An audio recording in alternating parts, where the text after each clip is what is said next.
গরিব মানুষ মোটর কেন চড়বে? মোটর মানে বোঝেন? বাস। সাধু ভাষা হলো মোটর। বলতে পারো গরিব মানুষ মোটর কেন চড়বে? গরিব কেন সেই মোটরের তলায় চাপা পড়বে? বলতে পারো ধনী মানুষ মোটর কেন চড়বে?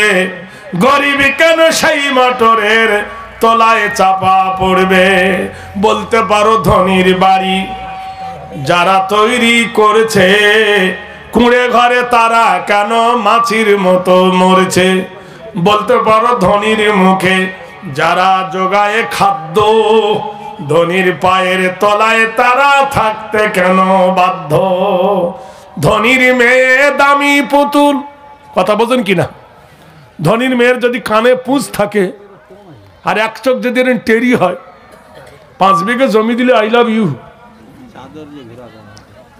বহরমপুরের একটা মেয়ে, বুঝলেন, হাজি সাহেব তার বাপ, মেয়েটা 3 বার মতে রাতের বেলায়। ওর এমন বেড়া, বুঝলেন, এই বাচ্চা ছেলেদের পেশাব করার জন্য কি পড়ায় বলে? ওকে কি বলে? এরা হচ্ছে প্যাম্পাস। যাতে মুখটা বাইরে না যায়, তাই তো। তো ওই মেয়েটাকে পরিয়ে দেয় 3 বার রাতে পাল্টাতে হয়। কথা বোঝেন কিনা? ওই মেয়েটাকে কেউ বিয়ে করে না। আমাকে বলে ভাই ভালো ছেলে মেলে একটা দেখ না। আমি মনে করছি দেখি যদি কেউ করে। একটা উকিল ওকে বিয়ে করেছে। আমি বলছি হ্যাঁ রে শালা, তোর রুচি বোধ নাই, তোর বউ যে 3 বার মতে। বললে ভাই যে হাঁস সোনার ডিম পাড়ে তার তোয়াজ ভালো, যে গরু দুধ দেয় তার লাত ভালো। কবি নজরুল বলেছিল ধনীর মেয়ে দামি পুতুল সবার কাছে খেলনা। ধনীর মেয়ে দামি পুতুল সবার কাছে খেলনা। গরিবের মেয়ে পায় না আদর, সবার কাছে ফেলনা। ধনীর মেয়ে যদি কানি হয়, জমি জায়গা যদি থাকে, কালো হয়, গায়ের রং যদি হাড়ির মতো কোকিলের মতো কালো হয় তো ভালো। আর ধনীর মেয়ে গরিবের মেয়ে যদি চাঁদের মতন হয়, সম্পদ যদি না থাকে, ভাল্লে মুখটা চেরা করে উঠবে, ভাল্লে। বন্ধুরে রূপে নয়ন ভরে, রূপে নয়ন ভরে, গুণে ভরে মন। এ চিরদিন একথাটি রাখিও স্মরণ। হাদিসের রাবে আম্মা জান হযরতে মা আয়েশা রাদিয়াল্লাহু তাআলা আনহা, আম্মা জান আয়েশা বর্ণনা করেছেন নিজে 2000-এর বেশি হাদিস আমার আম্মা জান আয়েশা বর্ণনা করেছেন। আম্মা জান আয়েশা বলে একদিন রাতে আল্লাহর নবী আমার ঘরে তশরিফ এনেছেন, আমার ঘরে নবী পদার্পণ করেছেন। প্রতিদিন নবী তো আসতে পারত না, নবীর আরো বিবি ছিল। একাই বিবির ঘরে একদিন আগমন, মা আয়েশা বলে আমার ঘরে নবী আগমন করলেন। আগমন করার পরে আল্লাহর নবী হুজরার দরজা লাগিয়ে দিলেন। হুজরার দরজা লাগাই দিল। আল্লাহকে ডেকে বলছেন, আল্লাহ এখন আমি আর তোমার নবী নাই, এখন আমি তোমার রাসূল নাই, এখন আমি তোমার পয়গম্বর নাই, আমি এখন আদর্শবান একজন স্বামী। কোরআনে আল্লাহ বলেছে লাকাদ জাআকুম রাসূলুম মিন আনফুসিকুম আজিজুন আলাইহি মা আনিতুম হারিসুন আলাইকুম বিল মুমিনিনা রাউফুর রহিম। স্বাবলম্বী যদি পেতে চাও, আমার মা, ছোট্ট মা আমার এখানেতে এসে বেনামিতে 200 টাকা দিল, তোমায় ভালোবেসো মা, লক্ষ্মী ভান্ডার থেকে একটা 500 টাকা দাও না মা। লক্ষ্মীর ভান্ডারে চাঁদ দেবে তো দিবে।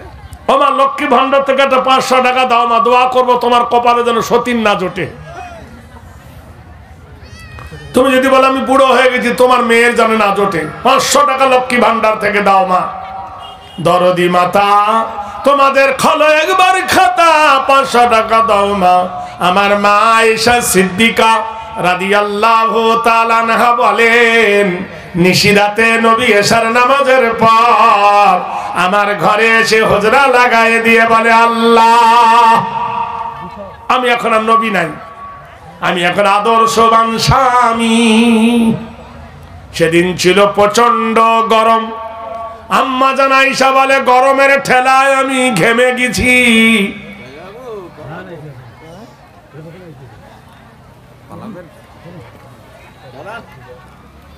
তা চালানিকে বসে আছি নাকি? আশ্চর্য কথা, গাড়িতে চলছে। হ্যাঁ, নারায়ে তাকবীর।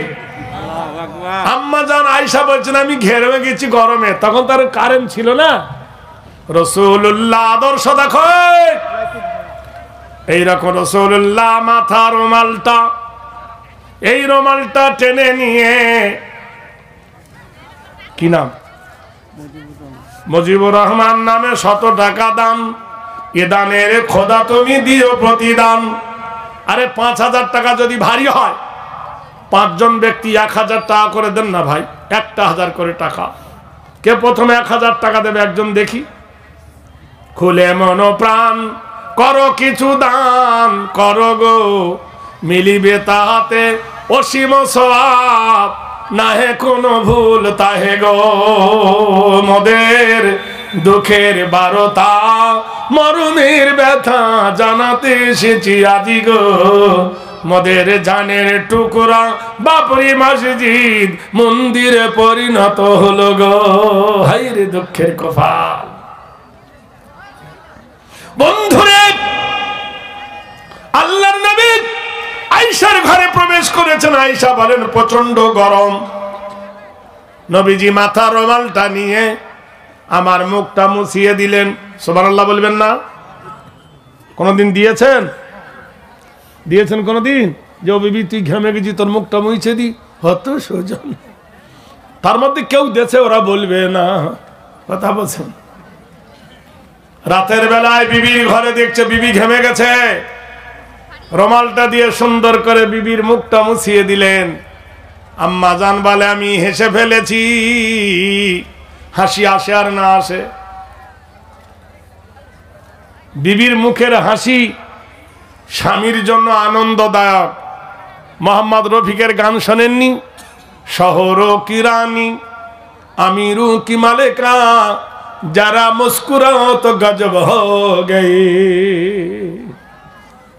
একবার যদি বিবি মুস্কি হাসে, कोई भी जाना ये दुनिया है भाई मुसाफिर खाना। আম্মা জান আয়েশা বলেন, আমি হেসে ফেলে দিয়েছি। রাসূলুল্লাহ আমার মাথাটা টেনে কপালে একটা চুম্বন দিয়ে দিলেন। এমন সময় মসজিদে নববীর হুজরার একটা গেটের নাম হলো বাবে জিবরিল। হজে যদি যান দেখে আসবেন। আর যারা অনেকেই গেছেন হয়তো মশলা জানেন না, শরীয়তের নিয়ম শুনে নাও।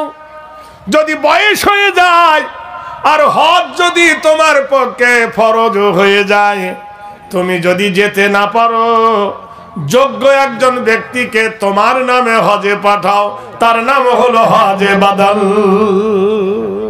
বিমারি হয়েছো, রোজা করতে পারো নাই, রোজার জন্য ফিদিয়া দিলে পার হবে, কিন্তু নামাজ না পড়িলে তোমার জন্য কেউ নামাজ পড়লে কাজে লাগবে না। কি সাংঘাতিক ইবাদত রে ভাই। বাহারুদ্দিন মিয়া নামে 600 টাকা দান। এ দানের খোদা তুমি দিও প্রতিদান। বেনামিতে এই দেখো 1000 টাকা, আল্লাহ তুমি ঘোরাও তার ভাগ্যের শাখা। বেনামিতে খোদা যেমন নাম বলিল না, আরেকজন দিল 100 টাকা পাক রব্বানা। ও গো আল্লাহ দয়াময় দোয়া প্রকাশিয়া সুখ সাগরেতে তুমি রাখো ভাসাইয়া। দিব দিচ্ছি বলে ভাই করিও না দেরি, কখনো আসিবে তোমার মতের। আজ আমার মালদাহার মাটিতে শেষ জলসা। 31টা জলসার মধ্যে আজকে শেষ। আজকে এই মালদাহার মাটিতে হরিশ্চন্দ্রপুর শামসি এলাকা থেকে এই এলাকা গাজল যত দাওয়াত ছিল আজকে আমার শেষ মালদাহ জলসা, কালকে চলে যাব দক্ষিণবঙ্গে। যারা যে পারেন মুসাফির হালতে দোয়া করবো আপনাদের জন্য। আমার সেক্রেটারি ভাইকে এসে বলেছি, ভাই আমার কালকে অনেক দূর প্রোগ্রাম, তো আমাকে একটু গাজলে ছেড়ে দিয়ে আসতে হবে। ভাই বলছি ইনশাল্লাহ চেষ্টা করব। ওনার সঙ্গে আমার অনেক যোগাযোগ, উনি খুব বড় মনের মানুষ। এই দেখেন আরেকজন বসে আছে, এই দেখেন আমার ভাই খড়দহিলের ফাজিলাতুর শায়েখ, আমার একজন দোস্ত ওই খড়দহিলের, তিনি ইন্তেকাল করেছেন। ও জান্নাতুহু ওয়া রাহমাতুহু ওয়া মাগফিরাতুহু, আল্লাহ তাকে যেন জান্নাতবাসী করে, বলুন আমিন। চেনেন তো খড়দহিলের একজন, শুনুন আপনারা জানেন না, তার নামটাই প্রথম কত সুন্দর, সালাম মানে কি,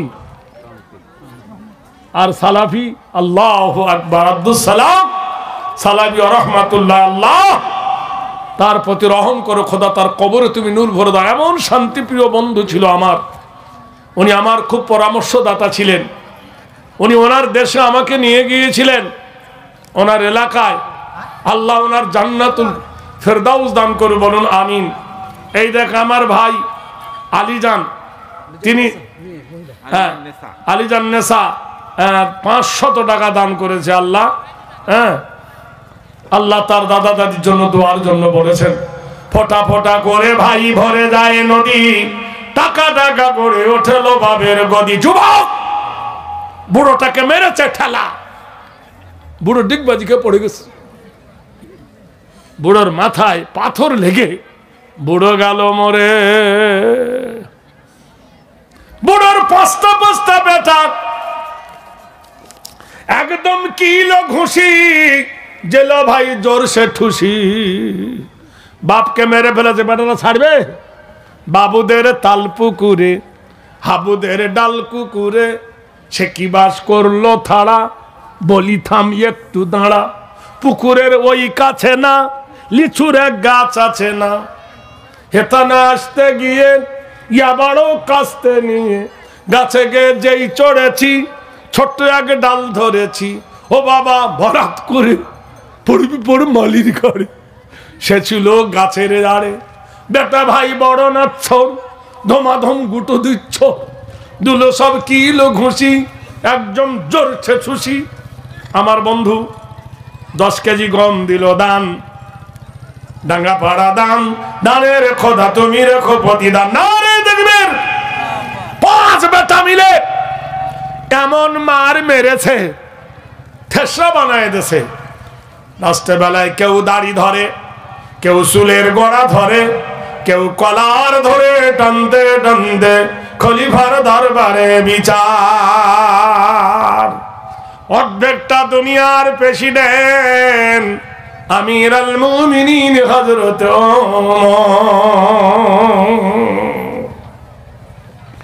আমির আল মুমিনিন আমার বাবাকে হত্যা করেছে, আমার বাবাকে মেরে ফেলেছে, আমার বাবাকে খুন করেছে। হযরত ওমর যুবককে বলল, যুবক ব্যাপার কি? যুবক বলে, আমিরুল মুমিনিন ওর বাবা আমার উট মেরে ফেলেছিল, আমার হাত ধরে ক্ষমা নিতে এসেছিল, আমি ধাক্কা মারাতে ও পড়ে গেছে, আর ওর মাথায় পাথর লেগেও মরে গেছে। এটা ধ্রুব সত্য, কিন্তু মেরে ফেলে দেব এ মানসিকতা আমার ছিল না। বিচার চাই, বিচার চাই। বিচার শুরু হয়ে গেল কাঠগড়ায়। এ ভারতের বিচার নয়, এ ভারতের সুপ্রিম কোর্টের বিচার নয় বন্ধু, ভারতের সুপ্রিম কোর্টের বিচার নয়। হাওড়া জেলার রেজওয়ান বলে একটা ছেলে একটা মারোয়ারির মেয়েকে বিয়ে করেছিল বলে তাকে ফাঁসি দিয়েছিল ভারতের সরকার। আর ভারতের সরকারের গুরু নাম হলো আসারাম। কি নাম? 60টা মেয়েকে ধর্ষণ করেছে, তার কোনো ফাঁসি হলো না। ও মুসলমান বলে ওর ফাঁসি হলো বিয়ে করাতে। আর এই 60টা মেয়েকে ধর্ষণ করলো কুমারী মেয়ে, সুপ্রিম কোর্ট তাকে কেমন করে প্রাণ রক্ষা করলো? বন্ধুরে এটা ভারতের বিচার নয়, আল্লাহর কোরআনের বিচার। আল কতলু বিল কতলি, আল হুররু বিল হুররি, ওয়াল আবদি বিল আবদি, ওয়াল উনসা বিল উনসা। যাও, তোমার বাবাকে হত্যা করেছে, একে হত্যা করে দাও, একে পাড়ের উপর থেকে একে ছেলে মেরে ফেলে দাও, ফয়সালা হয়ে গেল। ও বন্ধুরে, চুরি করলে যদি হাত কাটার বিধান থাকতো ভারতে, চুরি বাড়তো না কমতো? কোন চুরি? আলু চোর নয়, ডাল চোর নয়, ডিম চোর নয়, তেল চুরি করা নয়, কলমের আগায় লক্ষ লক্ষ টাকা চুরি করে কারা? ইঞ্জিনিয়ার। ডাঙ্গাপাড়া থেকে রাস্তা বানাবে গাজল পর্যন্ত, 20 লাখ টাকা যদি বার হয়, ও 5 লাখ টাকা দেবে, 15 লাখ টাকা ইনকাউন্টারে ভরবে। এ চোরের বিচার হয় না, হাকিমের বিচার হয় না, উকিলের বিচার হয় না, হাই স্কুলের হেডমাস্টার লাখ লাখ টাকা চুরি করে, রড চুরি করে, সিমেন্ট চুরি করে, তার বিচার হয় না। বিচার শুধু হয় গরিবের চাল চুরি ডাল চুরির বিচার হয়। আর কলমের ডগায় কোটি কোটি টাকা ভারতের নিয়ে বিদেশের মাটিতে পালালো, তার বিচার হয় না। কোরআন বলছে আল কতলু বিল কতলি, আল হুররু বিল হুররি, ওয়াল আবদি বিল আবদি, ওয়াল উনসা বিল উনসা। কতলের বদলে কতল। যাও, আখালাতের মধ্যে একটা 500 টাকা কেউ দিতে পারবেন না। আপনাদের দুঃখ ভরা করুণ কাহিনী, যে ফিলিস্তিনের মাটিতে, যে প্যালেস্টাইন মসজিদুল আকসা যেখানে আছে, তার চরম ইতিহাস। যাদের 3 তলা বাড়ি ছিল তাদের 1 তলা নাই, যাদের 6 তলা ছিল তাদের 1 তলা নাই, যাদের মিনারতার খ্যাত পানি, সাদা পানিও তাদের জুটছে না। হসপিটালে বেডে শুয়ে আছে, কারোর চোখ নাই, কারোর হাত নাই, কারোর পা নাই, হসপিটালের বেডে শুয়ে আছে, বলছে পানি দাও মাউন্ট কালিলুন। ওই জেরুজালেমের শয়তানেরা দাঁড়িয়ে তাদের মুখে পেশাব করে দিচ্ছে। ফিলিস্তিনের যুবকরা সারা বিশ্বের কাছে কেঁদে উঠছে, গো বিশ্ববাসী, কতলের বদলে কতল। যুবক বলল, আমিরুল মুমিনিন, আমাকে তো মেরে ফেলবেন। বললো, হ্যাঁ, আমাকে 1 সপ্তাহ টাইম দেন। আমার মা আছে, আমার বাবা আছে, বিবি আছে, ছেলে আছে, আমার বাড়ি এখান থেকে অনেক দূর, আমার মা বাবার কাছে একবার বিদায় নিয়ে আসে। আমিরুল মুমিনিন, প্লিজ দয়া করে আমার জন্য একটু সময় দেন। খলিফা বলল, যুবক, হবে না, তোমার বাড়ি অনেক দূর, তুমি চলে গিয়ে যদি না আসো দেরি হয়ে যাবে, আর বাদী পক্ষীরা তাদেরকে কি বলে আমি জবাব দেব, হবে না। যুবক বলছেন, হুজুর, আমাকে মেহেরবানি করে একটু সময় দেন, আমি মুসলমান ওয়াদা ভঙ্গ করি না।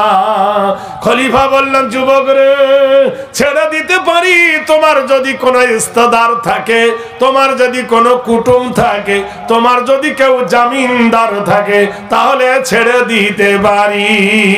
যুবক দাঁড়িয়ে বলল, ভাই, কুল্লু মুসলিমিনা ইখওয়া, প্রত্যেক মুসলমান হলো মুসলমানের ভাই, এই দলে আমার ভাই কে হবে গো, আমার জন্য জামিনদার হবে। কি বলছো? কে জামিনদার হবে, এই কথা বলছেন। এই সময় হযরতে আবু যার গাফফারি ডেকে আনলেন সালমান ফার্সিকে। সালমান ফার্সি বললেন, জনাব, ডাঙ্গা পাড়ার মসজিদের জলসাতে আসুন মা খালারা, ভাইরা আমার। খলিফা বললেন, তোমার জন্য কেউ জামিনদার হবে। হযরত সালমান ফার্সি রাদিয়াল্লাহু তাআলা আনহু বললেন, যুবক, যাও, আমি তোমার জন্য জামিনদার হলাম। ওমর বলছেন, যুবক, এই মদীয়মান যুবকের জন্য তুমি হয়েছ, এ যদি চলে গিয়ে আর না আসে, তোমার মা বাপকে দেখা করে এসো। খলিফা ওমর বলছেন, এই যুবকের কথায় তুমি দাঁড়িয়ে রইলে, ও যদি গিয়ে না আসে, বলে তার জন্য আমার মরণ হবে, আমি তাতে রাজি। বলে কারণ হাল জাযাউল ইহসানে ইল্লাল ইহসান ফাবিআইয়ি আলাই রাব্বিকুমা তুকাজ্জিবান। কোরআন শরীফে আল্লাহ বলেন, তুমি যদি কারোর প্রতি ইহসান করো, কারোর প্রতি যদি দয়া করো, আল্লাহ তোমার প্রতি দয়া করবে।